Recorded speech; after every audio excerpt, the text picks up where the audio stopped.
2026년 임신 출산 지원 제도가 확대된다는 반가운 소식 다들 들어보셨죠? 하지만 그보다 먼저 처음 아기를 가지게 되면 이 제도에 무엇이 있는지, 언제 어떻게 신청하는지, 그래서 내가 받을 수 있는지 없는지, 주의사항은 무엇인지 등등 이런 것들을 하나도 모르다 보니 그저 막막하고 혼란스럽습니다. 하나하나 꼼꼼히 알아보면 결국 다 알 수는 있겠지만 시간도 오래 걸리고 임신한 상태에서 몸 하나 간수하기 힘든 때 쉽지 않고 또 얼마나 귀찮겠어요. 이 지원제도 확대 뉴스를 처음 들었을 때 저는 제일 먼저 그 내용보다도 그 시기에 아내와 겪었던 막막함과 혼란이 떠올랐고 동시에 얼굴도 모르는 예비 부모님들에게 감정이입이 되더라고요. 그래서 오늘 이 제도를 처음 접하는 예비 부모님들을 위한 컨텐츠를 준비했습니다. 이거 만들려고 관련 영상 10개와 뉴스, 인터넷 자료들을 열심히 확인하고 정리했거든요. 여러분이 꼭 챙겨야 할 내용들을 헷갈리지 않게 해드리고 임신을 확인한 순간부터 무엇을 언제 어떻게 신청하는지를 스텝별로 정리해 드릴게요. 그리고 신청할 때 챙겨야 할 최소 서류 체크리스트와 거기에 직접 해보고 느낀 것들 중 꼭 제안 드리고픈 꿀팁 한 가지까지 영상 끝까지 시청하시고 확인하세요. 지금부터 알려드릴 모든 혜택은 꼭 본인이 신청을 하셔야 받을 수 있습니다. 먼저 임신 출산 지원 제도에 무엇이 있는지 알아볼 건데요. 여기엔 두 가지 카테고리가 있습니다. 바로 중앙정부 지원과 지자체 지원. 중앙정부 지원은 전국민 공통으로 받는 것, 지자체 지원은 속해 계신 지자체에서 정한 제도대로 받는 것입니다. 여기서 헷갈리는 경우가 발생하는데요. 용어가 생소하고 비슷하게 보이는 것들이 있어서 이것도 받아도 되는 건가? 이거 같은 거 아니야? 하는 혼란이 생길 수 있어요. 꼭 기억하세요. 중앙정부 지원, 지자체 지원은 별개, 둘 다 받는 겁니다. 중앙정부 지원은 기본값, 지자체 지원은 보너스 느낌으로 생각해 주시면 될 것 같아요. 대표적인 중앙정부 지원으로는 임신 출산 의료비 바우처, 첫 만남 이용권, 부모급여, 아동수당, 산모 신생아 건강관리 서비스, 아이 돌봄 서비스 등이 있습니다. 지자체 지원의 예시로 출산 축하금, 산후조리비, 임산부 교통비, 택시비, 기저귀 분유 지원, 보육비, 급식비 추가 지원. 이건 단순한 예시이고 지자체마다 다를 수 있으니 확인이 필요하다는 사실 꼭 기억하세요. 이제 이 각각의 제도들에 대한 설명을 실제 신청 순서에 맞춰서 해드릴까 하는데요. 첫 번째, 임산부 등록. 임신 확인 후 바로 하시면 되는데요. 산부인과나 보건소에서 진행하시면 됩니다. 임산부 등록을 함으로써 임신 출산 의료비 바우처 자격을 얻게 되고요. 산전기초검사 지원 안내, 지역 임신 지원 서비스 안내 등 이런 서비스를 받을 수 있는 자격을 갖추는 것이죠. 보건소에 등록하면 개별 맞춤 안내를 받기 쉽다고 하니 참고하세요. 두 번째, 국민행복카드 발급. 임신 확인 직후에 신청하시면 되는데 임신 출산 의료비 바우처를 사용하기 위해서입니다. 발급받은 카드에 포인트 형태로 임신 1회당 100만원을 기본으로 제공받게 되는데요. 다태아의 경우 태아 수만큼 곱해주어서 그 지원금을 받게 됩니다. 이렇게 받게 된 포인트는 산부인과 진료비, 초음파, 검사비, 분만비, 산후진료, 약국 처방약, 아기병원 진료비, 예방접종에서 본인 부담금 등에 사용할 수 있는데요. 일반 쇼핑, 온라인몰, 산후조리원 대부분에서는 사용이 불가합니다. 원래 출산일 기준으로 1년까지가 기한이었는데 올해부터 2년으로 늘어났다고 합니다. 그래도 기한이 있으니 빨리 신청해서 사용하면 좋겠죠? 세 번째, 예방접종 확인, 무료 백신 접수. 임신 후반, 출산 직전에 신청하게 되는데요. 국가 및 지자체 예방접종 혜택을 받을 수 있고 HPV, 인플루엔자 등 올해부터 지원이 확대된다고 합니다. 네 번째, 출생신고. 가장 중요한 출생신고죠. 출산 후 최우선으로 신고해주시면 되는데요.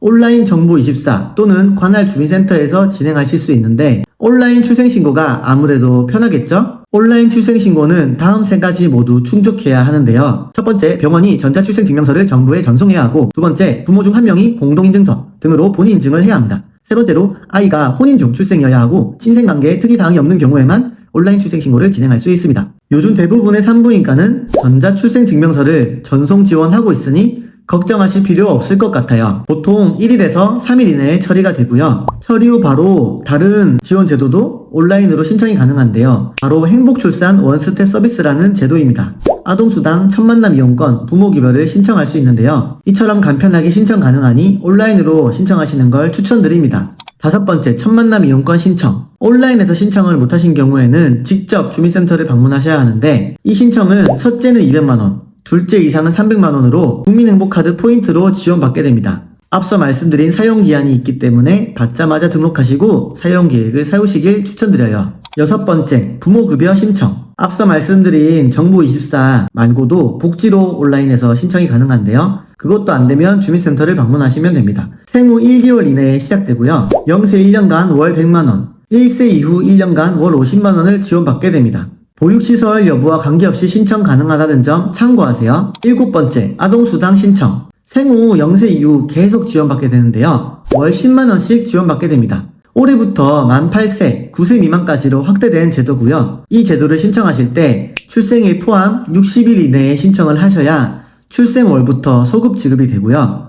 60일이 초과할 경우 신청한 달부터 지급되고 그 앞의 기간은 소급을 받을 수 없습니다. 그래서 출생신고 하자마자 아까 말씀드린 행복 원스텝으로 전부 다 신청하시면 좋을 것 같아요. 8번째, 지자체 출산 축하금 지원금 신청. 출생신고 후 대부분 1개월에서 3개월 이내에 신청을 하는데요. 거주지 주민센터를 방문하셔서 신청하시면 됩니다. 현금, 지역화폐, 산후조리비 등 지역마다 약간 차이가 있지만 육아에 도움을 주는 여러 제도들이 있을 거예요. 신청 기한이 지나면 받기가 어렵고 지자체마다 신청 방법이 다르니 주민센터 문의를 꼭 해주시길 바랍니다. 9번째, 산모 신생아 건강관리 서비스 신청. 이것도 출산 직후 가능한 한 빨리 신청하면 좋은데요. 온라인 복지로에서 신청하거나 주민센터를 방문해 주시면 됩니다.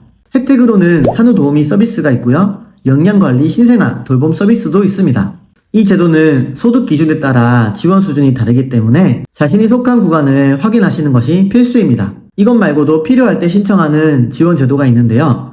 아이 돌봄 서비스, 육아휴직, 근로시간 단축급여, 세제 혜택 신청 등이 있습니다. 이 제도들은 필요하실 때 한번 알아보시면 좋을 것 같아요. 이런 제도 설명 외에도 꼭 드리고 싶은 제안이 있는데요. 바로 산후건강관리 방문 서비스입니다. 보건소에서 신청하시면 되는데 보건소 간호사 또는 방문 전담 인력이 가정으로 직접 방문을 해서 산모 회복 상태를 확인하고 산후 우울 선별 검사, 심리상담 정서지지, 필요시 정신건강복지센터 연계까지 해주는 공공방문 서비스인데요. 대부분 무료입니다. 제가 와이프한테 물어보니 이 제도만큼은 꼭 영상에서 말해주길 바란다고 하더라고요. 본인 친구들에게도 다 추천했다고요. 이 서비스로 가족에게도 말 못했던 속 얘기도 하고 상담도 받으시면서 너무 힘든 육아 초반에 혼자 힘들어하지 않으시길 바랍니다. 지금까지 임시출산 지원제도에 대해 알아본 내용, 중앙지원제도, 지자체 지원제도의 차이점과 중복 수령이 가능하다는 사실 잊지 마시고요. 스텝별로 알려드린 제도들, 신청 시기, 방법도 한번 정리해 두시는 걸 추천드립니다. 그리고 신청 시 필요한 최소한의 서류 체크리스트 지금 화면에 띄워드릴 테니 캡처해 가세요. 나중에 신청하시기 전에 보건소에 연락하시면 전반적으로 지원제도 설명을 쭉 들을 수 있으니 한번 해보시길 바랍니다. 오늘 준비한 내용은 여기까지고요. 도움이 되셨다면 구독 한번 부탁드리면서 영상 마무리하겠습니다.